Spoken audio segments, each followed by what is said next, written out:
RCB విజయోత్సవ కార్యక్రమం సందర్భంగా బెంగళూరులో బుధవారం జరిగిన తొక్కిసలాట ఘటనతో స్టార్ క్రికెటర్ విరాట్ కోహ్లీ చిక్కుల్లో పడ్డారు. ఈ ఘటనకు బాధ్యుడిగా చేస్తూ కోహ్లీపై కేసు నమోదు చేయాలని పోలీసులకు ఫిర్యాదులైతే వస్తున్నాయి. శివమొగ్గ జిల్లాకు చెందిన హెచ్ఎం వెంకటేష్ అనే వ్యక్తి కబ్బన్ పార్క్ పోలీస్ స్టేషన్ లో కోహ్లీపై ఫిర్యాదు చేశాడు. ఈ ఘటనపై ఇప్పటికే రిజిస్టర్ అయిన కేసుల్లో భాగంగా ఈ ఫిర్యాదును పరిగణనలోకి తీసుకుంటామని పోలీసులైతే తెలిపారు. ఐపీఎల్ 2025లో ఆర్సీబీ జట్టు అయితే విజయం సాధించింది, కప్పును గెలుచుకుంది. దాదాపు 18 సంవత్సరాల తర్వాత ఈ కప్పునైతే సంపాదించింది. ఈ సందర్భంగా బుధవారం బెంగళూరులో జరిగిన ఆర్సీబీ విజయోత్సవ కార్యక్రమంలో ఎక్కడ జరిగిందంటే బెంగళూరులోని చిన్నస్వామి స్టేడియం వద్ద నిర్వహించారు. ఈ కార్యక్రమంలో తొక్కిసలాట జరిగింది. ఈ దుర్ఘటనలో 11 మంది అయితే ప్రాణాలు కోల్పోయారు, 47 మంది పైనే గాయపడ్డారు. ఇప్పటికే ఈ ఘటనపై ఆర్సీబీ కర్ణాటక క్రికెట్ సంఘం ఈవెంట్ మేనేజర్లపై కేసు నమోదు చేసిన విషయం మనందరికీ తెలిసిందే. మరోవైపు ఘటన నేపథ్యంలో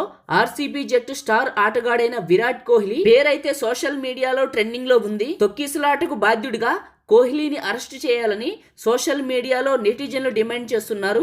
ఈ మేరకు హ్యాష్ ట్యాగ్ పెట్టి అరెస్ట్ కోహ్లీ అని అయితే బాగా ట్రెండింగ్ చేస్తున్నారు. అసలు విషయానికి వస్తే పుష్ప 2 స్క్రీనింగ్ సందర్భంగా హైదరాబాద్ లోని సంధ్య థియేటర్ వద్ద తొక్కిసలాట ఘటనలో ఓ మహిళ అయితే ప్రాణం కోల్పోయిన విషయం మనందరికీ తెలిసిందే. థియేటర్ కు టాలీవుడ్ స్టార్ అల్లు అర్జున్ రావడంతోనే తొక్కిసలాట జరిగింది అని పోలీసులు వద్దని వాదించినా కూడా ఆయన కారులోనే పరేడ్ నిర్వహించారని ఆరోపిస్తూ ఆ హీరోనైతే అరెస్ట్ చేశారు. అయితే ఇప్పుడు కోహ్లీని చూడటానికి కూడా లక్షలాది మంది చిన్నస్వామి స్టేడియం కి వచ్చారని, ఈ కార్యక్రమంలోనే తొక్కిసలాట జరిగి 11 మంది మృతి చెందారని అల్లు అర్జున్ అభిమానులైతే అంటున్నారు. తమ హీరోను తెలంగాణ కాంగ్రెస్ ప్రభుత్వం అరెస్ట్ చేసినట్టే ఇప్పుడు కర్ణాటకలో అధికారంలో ఉన్న కాంగ్రెస్ ప్రభుత్వం కోహ్లీని అరెస్ట్ చేయాలంటూ ఇంటర్నెట్ లో బాగా ఒక హ్యాష్ ట్యాగ్ అయితే ట్రెండింగ్ చేస్తున్నారు.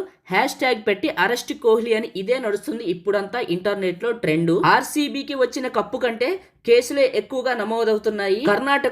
కర్ణాటక గవర్నమెంట్ పై మరియు ఆర్సీబీ టీం పై ప్రతి ఒక్కళ్ళు ఫైర్ మీద ఉన్నారు. ఇండియా క్రికెట్ టీమ్ లో స్టార్ ఆటగాడైన మంచి ప్లేయర్ అయిన విరాట్ కోహ్లీని టార్గెట్ చేయడం ఒక బాధాకరమైన విషయం. మీరు ఈ ఘటన ఎవరి వల్ల జరిగింది అని మీకు తెలిసి ఉంటే కామెంట్ చేసి మీ అభిప్రాయాన్ని వ్యక్తం చేయండి. వీడియోని లైక్ చేసి ఇలాంటి మరిన్ని ఇంట్రెస్టింగ్ వీడియోల కోసం మన ఛానల్ ని సబ్స్క్రైబ్ చేసుకోండి.